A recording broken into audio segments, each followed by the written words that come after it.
Hello, everyone, and welcome to an episode of the Green Pill Secret. This week, we're going to talk about leaving home. There comes a time in your life that you realize that it's time to leave the nest. Obviously, that's not just when you grow up, go to college, but once you graduate from college, maybe you go home. And I know that finances are difficult.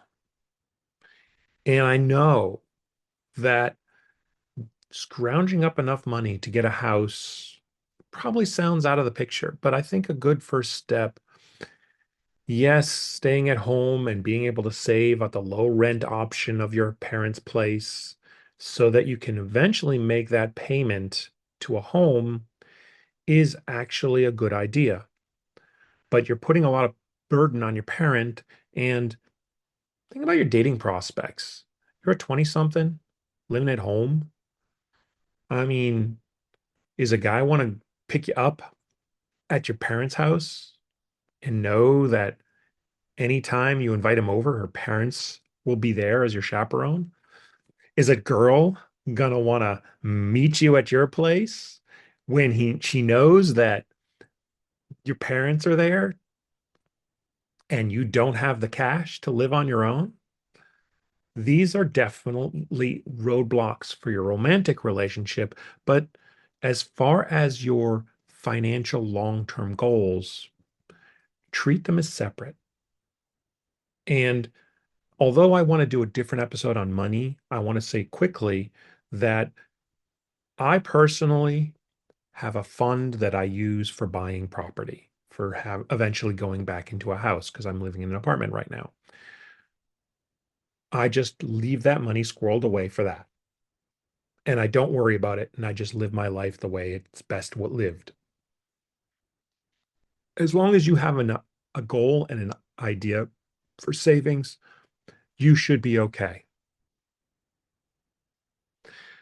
What, however, I will give you advice on is embracing that change. As I've said in the other episode, embracing change.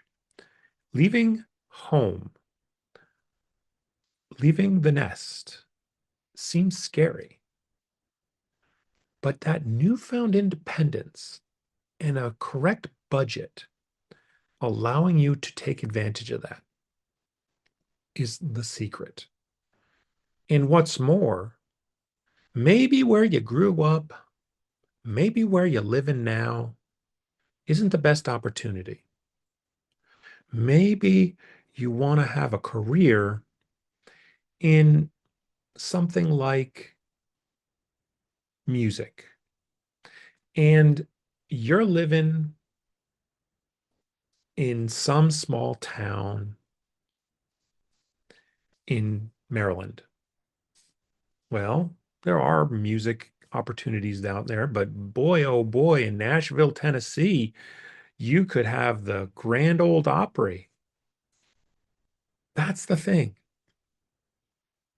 You could try to get that job in Maryland, or you could try, albeit with a bigger kettle of fish to fight against, in Nashville. And the reason I bring this up is that I have gone through transitions in my life. I have lived in Connecticut. I have lived in London. I have lived in Paris in a suburb. And I have lived in Switzerland and I have lived in Montreal. And now I live in the metro Washington, D.C. area between Maryland and Virginia. I'm looking at maybe changing. I am thinking of moving to San Antonio, lovely Texas town. I was in Austin, as you may have may recall. I mean, I remember that I certainly had episodes and talked about it on my blog, but I didn't actually talk about it in this podcast that I was in Austin in April to see the eclipse. And I didn't talk about the time before I started this podcast back in January, where I was in Myrtle Beach. I like travel. I like visiting places, and travel broadens the mind. But travel is one thing. Getting my pilot's license gives me that great flexibility. Jumping in my electric car and driving to Austin, that's one thing, and I can do it. It takes about 2 days, but I can do it.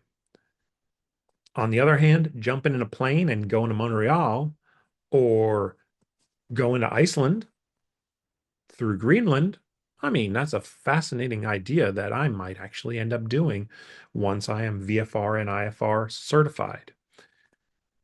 That's not today, but that's a goal that I have for another day that I will talk about, maybe in another lesson. In the current lesson, I just want to talk about leaving home because for me, to leave my life in Reston, Herndon, and to pull up stakes and go out west, or, well, out south in this case, it's a big step, but it's a step you got to be willing to take because the opportunities might be there.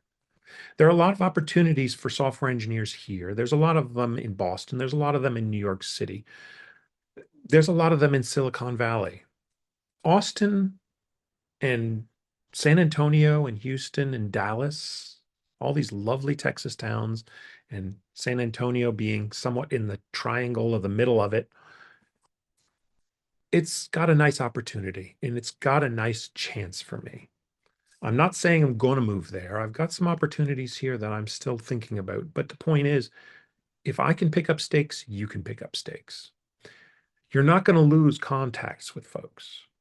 You will have their email addresses, their social network IDs, ways to contact them, and be a friend to them when you're in town, and for you to be a friend to them when they visit you. But also realize that in some ways, for me, I have had somewhat romantic stagnation. I'm not saying that there aren't opportunities for me romantically here or in the Delmarva area in Delaware or in southern central Virginia or northern Maryland or Pennsylvania, even.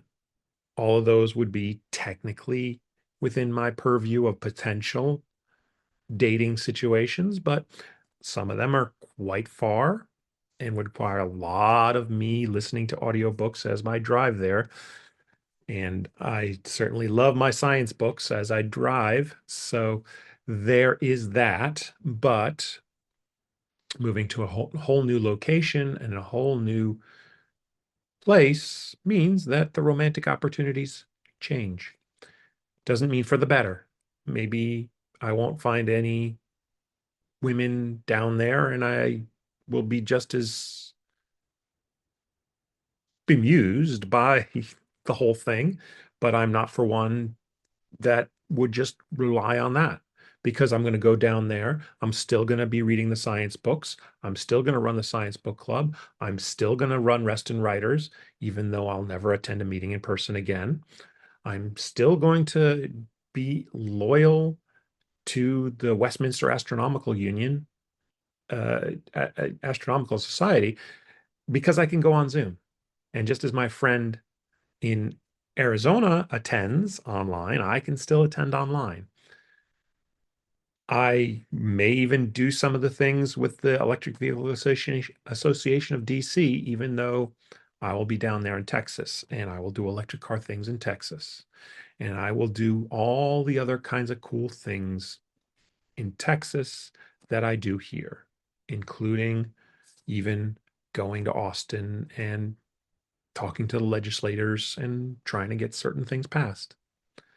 Because I'm, for one, a person that is a social butterfly. I do lots of things, and that's my advantage. Your advantage may not be that. You may be an introvert, and we've done an episode on that, and I respect that. You can still find cool groups. Maybe in your target town, there's a Tolkien fan, and you can be part of the Tolkien fan club. Toastmasters is all over the place. You can find that. Doctor Who, come on. There's always a Doctor Who club. Doctor Who is a thing, just as there is Star Wars and Star Trek. They're all things. They're fandoms. They exist all throughout the country and all throughout the world. So if you are moving, do not fear the loss, but embrace that change. Be ready for what comes ahead and realize that there will be struggles. You're not going to be the most popular guy when you get there, but you got to build on what you have and find your crew because you're going to have a new crew down there or up there or out there. You're going to have a new crew. Build the crew. There's no reason to just wallow in your house.